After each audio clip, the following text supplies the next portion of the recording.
Hello प्यारे बच्चों, मेरा नाम Ajay Rathore, MBBS third year student. तो फाइनली नीट की एग्ज़ाम को 50 से 60 दिन ही बचे हैं और अभी भी बच्चे एकदम जीरो लेवल पे हैं। जीरो लेवल का मतलब ये है कि आपको अभी भी 100 नंबर, 150 नंबर, 200 नंबर या 250 नंबर आ रहे हैं। तो सबसे पहले वीडियो स्टार्ट करने से पहले मैं आपको एक सच्चाई बता दूं, जो हो सकता है कि आपको कड़वी भी लगे, लेकिन वो सच्चाई है। अगर आपके अभी भी टेस्ट में 100, 200 या 250 तक ही अगर आ रहे हैं तो मैं, और अगर आपकी यही हालत रही इन 2 महीनों के अंदर भी, जो बचे हुए दिन में भी अगर अपने आप में अगर ग्रोथ नहीं कर पाए आप, अगर सही स्ट्रेटजी का यूज़ नहीं किया, सही प्लानिंग किया, अगर आपने यूज़ नहीं किया, और अगर यही स्कोर अगर आपके मेन एग्जाम जो आपके 3 मई को होने वाली है, अगर यही स्कोर वहाँ रहा तो ये पूरा का पूरा साल, आपका जो पूरा 1 ईयर है वो पूरा वेस्ट होने वाला है। क्या बोला मैंने? अगर अभी भी आपकी यही सिचुएशन है और इन फ्यूचर भी अगर यही रही, अगर आपने इस 50-60 दिन में अपने आप को चेंज नहीं किया, अपने आप को बदला नहीं, तो बिल्कुल आपका पूरा साल खराब होने वाला है और आप मेडिकल सीट से चूकने वाले हो। और आप क्या कर रहे हो उसके बदले में? आप बिल्कुल भी एक्शन नहीं ले रहे हो और दिन भर बस यूट्यूब पे सर्च करे जा रहे हो, यूट्यूब पे लगे पड़े हो, स्ट्रेटजी वीडियो देखे जा रहे हो, पर उसके ऊपर एक्शन भी आप नहीं ले रहे हो।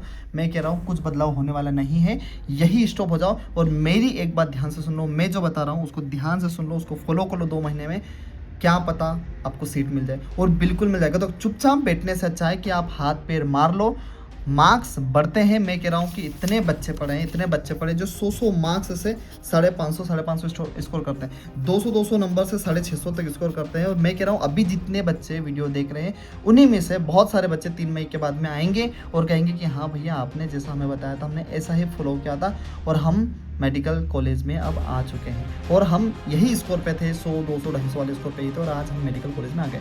तो कुछ नहीं करना आपको, कोई पहाड़ नहीं तोड़ना है, बस मैं जितना कह रहा हूँ उसको 2 महीने आप फॉलो करो। हो सकता है इससे आपको बहुत ज़्यादा पेन हो सकता है कि आपको बहुत ज़्यादा मेहनत करनी पड़े, हो सकता है कि आपको जगना पड़े, हो सकता है कि आपको बहुत ज़्यादा, मतलब आज तक आपने जितनी मेहनत नहीं करी उतनी मेहनत करनी पड़े, लेकिन ये चीज़ें आपको एक मेडिकल सीट दिला देगी। अगर मैं आपको कहूँ कि आप जीरो लेवल पे हैं और अब 550 स्कोर कर लोगे, अगर मैं ऐसा कहूँ तो देखो, पहली बात तो ये कि अगर जीरो लेवल से अगर 550 तक अगर आपको जाना है, मतलब 100, 200, 250 नंबर से अगर आपको 550 तक अगर जाना है, तो ये बिल्कुल भी इजी नहीं है, बिल्कुल भी इजी। मैं आपको झूठी होप नहीं देना चाहता, बिल्कुल भी मैं आपको झूठी होप नहीं देना चाहता कि भाई तुम कर लोगे ऐसा वैसा, बिल्कुल भी ये इजी काम नहीं है।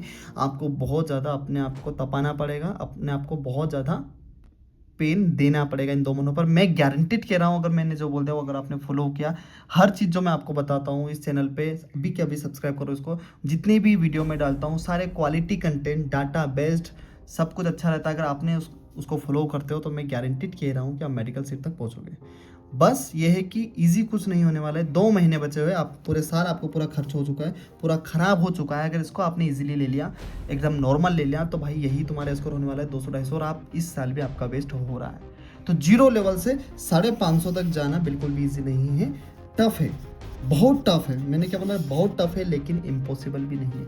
मैंने क्या बोला? बहुत ज़्यादा ये टफ है, लेकिन ये क्या है? इम्पॉसिबल भी नहीं है। आप बिल्कुल इसको कर सकते हो, बिल्कुल आप कर सकते हो, ठीक है। और मैं कह रहा हूँ अभी जितने बच्चे वीडियो देख रहे हैं इनमें से बहुत सारे बच्चे मेडिकल कॉलेज में जाने के बाद मुझे मैसेज डालेंगे कि सर बिल्कुल आपने जैसा बताया था हमने ऐसा फॉलो किया था और आज हम मेडिकल कॉलेज में हैं। तो बिना टाइम गवाए मुद्दे की बात पर आते हैं। तो देखो, अगर आपका टारगेट 550 नंबर लाने का है तो आपको बायोलॉजी में कितना स्कोर करना पड़ेगा? आपको बायोलॉजी में अराउंड 320 से 340 तक आपको लाना पड़ेगा, केमिस्ट्री में 120 से 140 तक लाना पड़ेगा, और फिजिक्स में 90 से 110 तक आपको लाना पड़ेगा। मतलब इस ट्रेंड को अपने को फॉलो करना पड़ेगा कि बायोलॉजी में मिनिमम, मैं कह रहा हूँ 320 से अगर नीचे आएगा ना तो खेल खत्म है तुम्हारा। मैंने क्या बोला? बायोलॉजी में अगर 320 से अगर नीचे है तो फिजिक्स केमिस्ट्री में तुम कितने भी हाथ पैर मान लो, तुम्हारा काम खत्म ही है। बायोलॉजी में 320 से कैसे भी करके ऊपर लाना है, केमिस्ट्री में 120 से 140 और फिजिक्स में 90 से 110। अब ये कैसे लाना है एक एक करके हम बात करते हैं। तो सबसे पहले हम बात करते हैं बायोलॉजी के बारे में। अगर बायोलॉजी में तुमने 320 से 340 मार्क्स लाना है तो मिनिमम आपको अभी 4 से 5 घंटे रोज के पढ़ने हैं। मैंने क्या बोला? ओनली बायोलॉजी का बोल रहा हूँ, क्योंकि बायोलॉजी 360 मार्क्स का आता है। बहुत सारे बच्चे क्या करते हैं, बायोलॉजी को हल्के में लेते हैं कि इजी है, इजी और हमको तो आती है, और पूरा दिन सिर्फ फिजिक्स और केमिस्ट्री में पढ़े रहते हैं। होता क्या है, फिजिक्स केमिस्ट्री तो बिगड़ता ही बिगड़ता है और बायोलॉजी में भी वो चले जाते हैं, निकल जाते हैं। तो हमें क्या करना है, पहले तो बायोलॉजी, अगर आपके मार्क्स कम आ रहे हैं तो सबसे पहले तो आपको बायोलॉजी ही स्ट्रॉन्ग करनी है, देन आपको फिजिक्स और केमिस्ट्री करना है। देखो, किसी भी एग्जाम में सिलेक्ट होने के लिए आपके पास क्या स्ट्रेटजी होनी चाहिए? सबसे पहले तो आप अचीव करो अपना सेफ स्कोर। क्या बोला मैंने?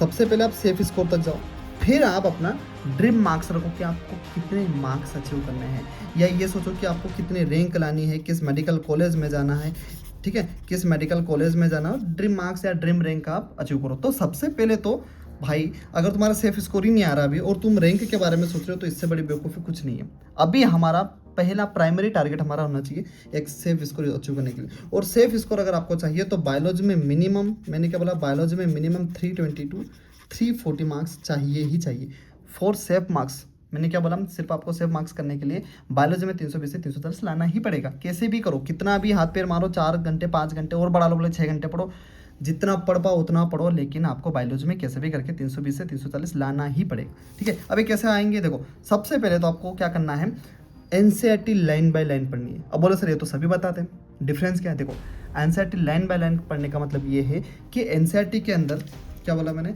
कि एनसीईआरटी के अंदर जितने भी डायग्राम है, जितने भी डायग्राम बने हुए हैं आपको रटा हुआ होना चाहिए। जितने भी फ्लो चार्ट्स बने हैं एनसीईआरटी में आपको अच्छे से आते होने चाहिए। जितने भी एग्जाम्पल है उसके शॉर्ट ट्रिक से याद करो, न्यूमोनिक्स बना बना के याद करो, उसको लिख लिख के दीवारों पे चिपका लो, वॉल पे चिपका लो, कैसे भी करो, कुछ भी करो, लेकिन सारे एग्जाम्पल आपको याद होने चाहिए, सारे डायग्राम, सारे फ्लो चार्ट, सारे एग्जाम्पल आपको याद होने चाहिए। जितने भी की पॉइंट्स है उसको ऐसा पढ़ लो, ऐसा रट लो कि अगर यहाँ से क्वेश्चन अगर आ जाए तो चाहे कैसा भी हो, घुमा फिरा ले, लेकिन आपसे वो बन जाए। अब ये सब कैसा होगा, आपको एनसीईआरटी को एकदम प्यार से पढ़ना है, बहुत बेहतरीन तरीके से आपको पढ़ना पड़ेगा। हर चीज़ को ध्यान में, ऐसा बहुत बार क्या करता है बच्चा पर स्किप कर देते हैं, क्या करता है छोटी छोटी चीज़ों कि ये तो क्या ही पूछेगा, और एनटीए वाला वही चीज़ें पूछता है। तो हमें इस चीज़ को क्या करना है, नेग्लेक्ट करना है कि नहीं हमें सब कुछ ही पढ़ना है, बिल्कुल हमें सब कुछ ही पढ़ना है, कुछ भी चीज़ों को स्किप नहीं करना है। ठीक है, इसके अलावा क्वेश्चन प्रैक्टिस करनी है। बहुत सारे बच्चे क्या गलती करते हैं पता है, इसमें क्वेश्चन प्रैक्टिस नहीं करता। यार बायोलॉजी तो आती है हमें, क्या बोलते हैं, बायोलॉजी तो हमें आती है, फिजिक्स केमिस्ट्री की प्रैक्टिस करते हैं, बस यही गलती होती है। और यही से ना वो फिजिक्स केमिस्ट्री के रहते हैं और ना ही वो बायोलॉजी के हो पाते। तो सबसे ज़्यादा आपका फोकस होना चाहिए पहले तो बायोलॉजी में, एक 320 to 340 मार्क्स आपको स्कोर करो ताकि आप सेफ मार्क्स तक पहुँचो। तो उसके लिए आपको क्वेश्चन प्रैक्टिस करनी पड़ेगी। इसके लिए आप सारे PYQ करो, अच्छे से प्रीवियस ईयर के क्वेश्चन घोट डालो। इसके अलावा जो चैप्टर आपको टफ लगते हैं, जैसे हर सब्जेक्ट में या हर सिलेबस में ऐसा होता है कि कुछ पॉइंट तो हमारे क्या रहता है, कुछ एरिया ऐसा रहता है जो हमारे लिए बहुत टफ रहता है। ठीक है, तो उस टफ वाले चैप्टर की एनसीईआरटी आप रीडिंग लगाने के बाद में उसकी PYQ तो कर ही लो, लेकिन इसके साथ में MCQ की अच्छी वाली स्टैंडर्ड बुक सोल्व कर लो उस चैप्टर से, सिर्फ उसी चैप्टर का जो टफ है, ताकि क्या हुआ वो आपको ईजी लगने लग जाए और उस चैप्टर से आने वाले क्वेश्चन भी आपके सोल्व होने लग जाए। तो बायोलॉजी में आपको क्या करना है, एनसीईआरटी लाइन बाय लाइन ऐसे पढ़नी जैसे मैंने बताया, नो एक्स्ट्रा बुक, फालतू की बुक आपको नहीं लगानी है, सिर्फ अभी क्या एनसीईआरटी पर ही फोकस रखना है।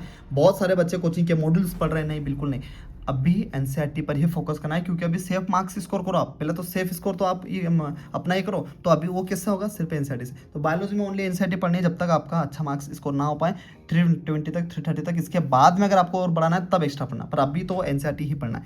इसके अलावा कैसा मार्क्स स्कोर करोगे, तो इसमें क्या करना पड़ेगा, आपको हाई वेटेज वाले चैप्टर पे फोकस करना है। क्या बोला, जो हाईली वेटेज वाले चैप्टर है उसके ऊपर ज़्यादा फोकस करना है, जैसे कि जेनेटिक्स हो गया, क्या अपना जेनेटिक्स हो गया, बायोटेक हो गया, ठीक है, इकोलॉजी हो गई, ये चैप्टर्स बहुत इंपॉर्टेंट है। अगर ये 3 यूनिट सबसे पहले आपको फोकस में रखना है, क्योंकि ये ऐसी यूनिट है जहाँ से 10-10, 12-12 क्वेश्चन यहाँ से आते हैं, मतलब इसी से सिर्फ 30 से 35, कभी कभार 40 तक क्वेश्चन यहाँ से उड़ते हैं, सिर्फ इन 3 यूनिट से। मैंने क्या बोला, जेनेटिक्स, बायोटेक्नोलॉजी, इकोलॉजी। इसके बाद में सेल वाला पूरे यूनिट आपको आना चाहिए। रिप्रोडक्शन वाली यूनिट से बहुत ही ज़्यादा, रिप्रोडक्शन में जितने भी यूनिट है बहुत ही ज़्यादा इंपॉर्टेंट है, ये आपको अच्छे से आने चाहिए। तो आप सबसे पहले तो क्या करो, इन वाली यूनिट को करना है, ठीक है, ताकि बायोलॉजी में मैक्सिमम मतलब 50% पेपर आपका यहीं से कवर अप हो जाए। क्या बोला हमने, 50 to 60, 70% पेपर आपका इन्हीं 4-5 यूनिट से आता है। तो सबसे पहले तो आप इनको अच्छे से कर लो, ठीक है। इसके बाद में आपको दूसरे चैप्टर की ओर बढ़ना है। तो आपको वेटेज वाइज पता होना चाहिए कि कौन से चैप्टर कैसा है, मतलब कहाँ से कितने क्वेश्चन आते हैं, तभी आप सोल्व कर पाओगे।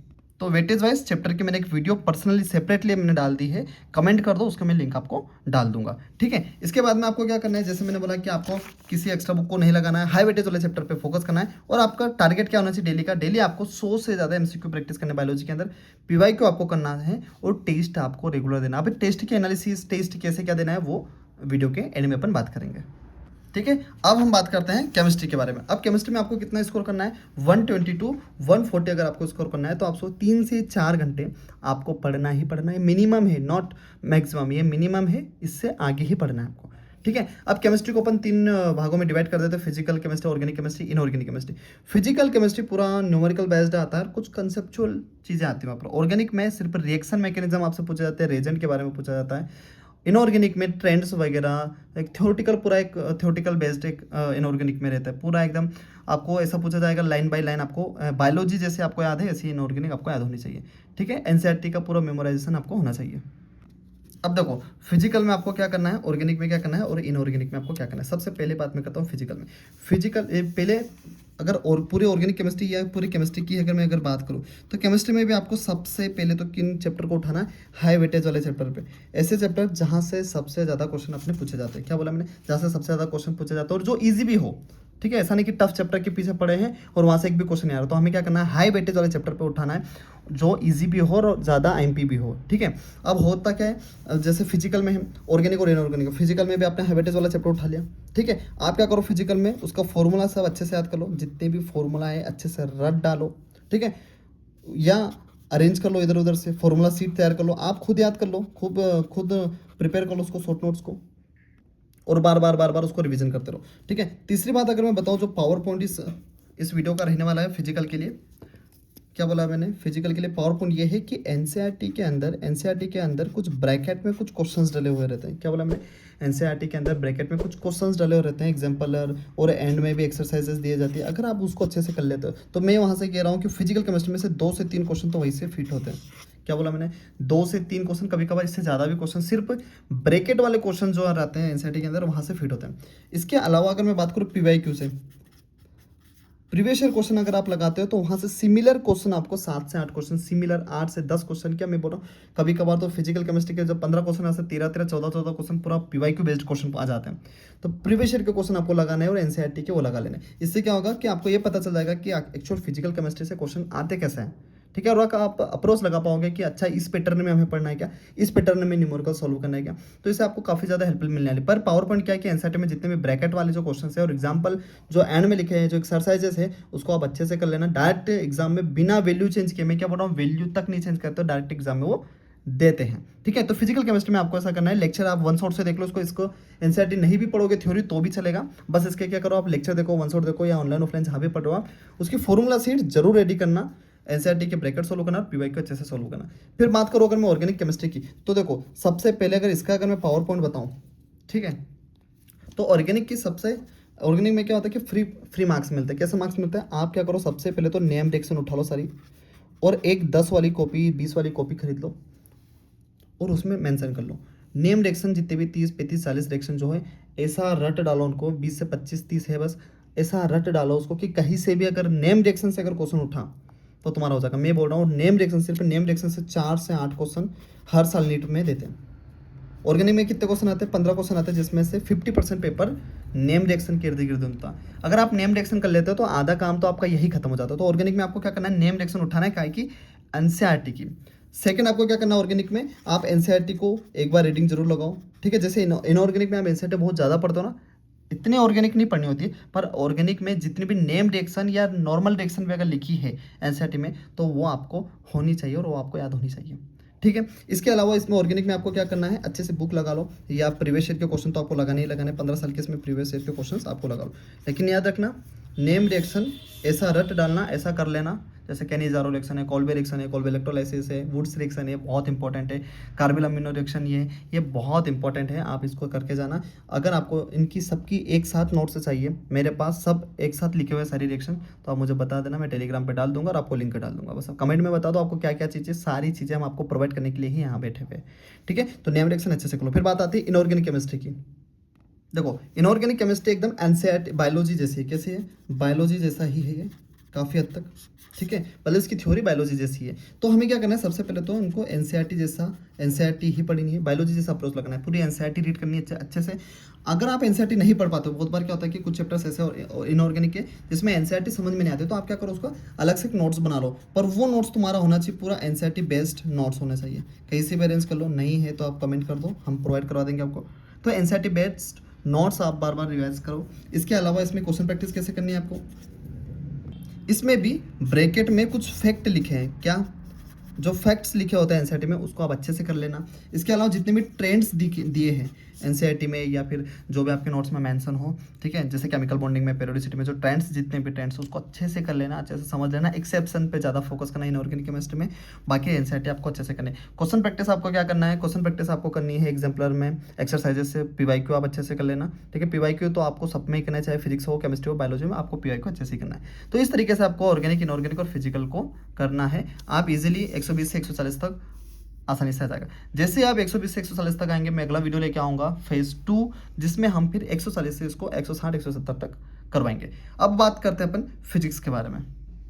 देखो 550 स्कोर करने के लिए फिजिक्स में आपको 90 से 110 मार्क्स लाने पड़ेंगे, और इसके लिए भी मिनिमम आपको 3 घंटे पढ़ने की जरूरत है। तो आपको सबसे पहले तो क्या करना है, फोकस करना है अपने हाई इंपॉर्टेंट चैप्टर पे, जो सबसे ज़्यादा इंपॉर्टेंट चैप्टर है उनको ऊपर फोकस करना है, क्योंकि लास्ट के 2 महीने हर चीज़ पढ़ना पॉसिबल नहीं है। आप चाहो कि आप कहो कि सर फिजिक्स, केमिस्ट्री, बायोलॉजी में मैं मास्टरी कर लूँ 2 महीने में, बिल्कुल भी वो पॉसिबल नहीं होगा। देखो मुझसे तो पॉसिबल नहीं है, हाँ तुम कर सकते हो, वो अलग बात है, लेकिन बिल्कुल भी बेवकूफ़ी नहीं करनी है। सिर्फ फिजिक्स में या केमिस्ट्री में, बायोलॉजी में 2 महीने बचे हैं, स्मार्ट तरीके से आपको पढ़ना है। तो सबसे ज़्यादा आपको फोकस करना है आईएमपी चैप्टर्स पे, ठीक है। कुछ टॉपिक्स ऐसे हैं, मैंने क्या बोला, कुछ टॉपिक्स ऐसे होते हैं फिजिक्स के जो ईजी भी होते हैं और आईएमपी भी होते हैं, और हर साल आते ही आते हैं और कन्फर्म ही रहते हैं कि बस आएगा मतलब आएगा। जैसे वाईडीएससी होगा, आता है, लॉजिक गेट हो गया, आता है, कैपेसिटर्स का कॉम्बिनेशन आता ही आता है। ये ऐसे टॉपिक है जो आते हैं। तो मैंने क्या किया है कि 40 टॉपिक की एक लिस्ट तैयार करी है। क्या बोला मैंने, 40 टॉपिक की एक लिस्ट तैयार करी है, और उसका एक वीडियो भी मैंने यूट्यूब पे अपलोड किया है। उन 40 टॉपिक को आप अच्छे से कर लो। उसी 40 टॉपिक को अगर आप कर लेते हो तो 120 नंबर आपके वहीं पर कंफर्म हो जाते हैं। मैंने क्या बोला, सारे चैप्टर तो आपको करने ही करने, लेकिन अगर 40 टॉपिक को आप अच्छे से कर लेते हो तो एक बूस्टर पॉइंट आपके लिए फिजिक्स में ये साबित होने वाला है। तो आप क्या करो, उस वीडियो के ऊपर जाओ और उस वीडियो को अब भी नोट डाउन, उसमें जितने भी टॉपिक दिए हैं उसको नोट डाउन करो, उसको करना स्टार्ट कर दो। इसके अलावा क्वेश्चन प्रैक्टिस फिजिक्स में कैसे करनी है कि आखिरी के जो 15 ईयर्स के जो पेपर है आपको अच्छे से कर लेना, पीवाईक्यू के 15 ईयर के क्वेश्चन लगना, फॉर्मूला की आपको शॉर्ट नोट्स बना लेना, ताकि कम टाइम में आप ज़्यादा से ज़्यादा रिविजन कर पाओ। जितना ज़्यादा रिविजन करोगे उतनी ही माइनस मार्किंग कम करोगे और उतना ही ज़्यादा आपको आउटपुट मिलने वाला है, ठीक है। अब बात करते हैं हम टेस्ट। टेस्ट कैसे देना है सर। देखो टेस्ट का मतलब क्या होता है, टेस्ट का मतलब कभी ये नहीं होता है कि आपको ये पता चल पाए कि आपके मार्क्स कितने आ रहे हैं, ठीक है। बच्चे सिर्फ इसलिए टेस्ट देते हैं कि उनको ये पता चल पाए उनको मार्क्स कितने आ रहे हैं, बिल्कुल भी ऐसा नहीं है। टेस्ट हमें ये बताता है हमारी मिस्टेक्स, क्या बताता है, टेस्ट हमारी मिस्टेक्स के बारे में बताता है, ठीक है, कि तुम क्या कर रहे हो, तुम कहाँ मिस्टेक कर रहे हो और तुम्हें क्या चीज़ करनी है, अब अगला कदम तुम्हें क्या उठाना है, वो टेस्ट तय करता है। लेकिन बच्चे क्या पर सिर्फ मार्क्स के पीछे लगे हुए, टेस्ट से मार्क्स देखते हैं आगे बढ़ जाते हैं विदाउट एनालिसिस। अगर तुम टेस्ट दे रहे हो और एनालिसिस नहीं कर रहे हो तो तुम्हारे टेस्ट में कभी मार्क्स इंक्रीज नहीं होने वाले, और तुम सेम मिस्टेक जो भी टेस्ट में करो वही की वही मिस्टेक 3 मई के दिन जब नेट की एग्जाम दोगे वही वाली मिस्टेक आप करने वाले हो। तो हमें क्या करना है, टेस्ट जैसे दिया आपने, मान लो आपने टेस्ट दिया, मान लो आपको 250 नंबर ही आए, या मान लो आपको 400 नंबर आ गए, कुछ भी नंबर आपको आ गए मान लो कोई इशू नहीं। अगर 100 नंबर भी आ गए तो भी कोई इशू नहीं। अभी आपको क्या करना है, पहला पेपर उठा के उसी दिन बैठना है, ठीक है। और जिन जिन टॉपिक से या जिन जिन चैप्टर से आपके सबसे मैक्सिमम ज़्यादा, जो सबसे ज़्यादा क्वेश्चन आपके गलत हुए हैं, मैंने क्या बोला, जिन टॉपिक से या जिन चैप्टर से सबसे ज़्यादा क्वेश्चन आपके गलत गए हैं या रॉन्ग गए हैं, उन टॉपिक को आप एक पेज में लिख लो, या उन चैप्टर्स को आप पेज में लिख लो। लिखने के बाद में आप ये एनालिसिस करो कि उन टॉपिक से कैसे आपके मार्क्स कटे। क्या आपको कंसेप्ट अच्छे से नहीं पता था, क्या आपने फॉर्मूला में मिस्टेक किया है, या आपको पता ही नहीं था कि क्वेश्चन कहाँ से फंसा है, ठीक है। फिर आपके वो मिस्टेक इसमें लिखो और फिर उसके ऊपर वर्क करना स्टार्ट कर दो। मैं गारंटीड कह रहा हूँ, अगर आप इस तरीके से अगर टेस्ट देते हो ना, भले अभी आप 100 मार्क्स ला रहे हो, अगले टेस्ट में आप 200 मार्क्स लाओगे, उसके अगले टेस्ट में आप 250 मार्क्स लाओगे, आपकी ग्रोथ सिर्फ बढ़ेगी, सिर्फ और सिर्फ बढ़ेगी। बस आपको क्या करना है कि टेस्ट को मार्क्स के लिए नहीं देना है, टेस्ट को देना है मिस्टेक्स जानने के लिए अपनी, हमें ये जानने के लिए कि हमारा वीक एरिया क्या है। अगर आप इस तरीके से अगर प्रिपरेशन करोगे तो मैं कह रहा हूँ कि आप बहुत जल्दी अपने मार्क्स में एकदम से बूस्ट कर लोगे, ठीक है। तो अच्छे से पढ़ाई करते रहो, बिल्कुल भी ज़्यादा टेंशन नहीं लेना है, बहुत ज़्यादा ओवर स्ट्रेस नहीं लेना है, बस मैं जितना कह रहा हूँ उतना करते जाओ, ठीक है। और मिलते हैं अगले वीडियो में ऐसे ही, तब तक के लिए बाय।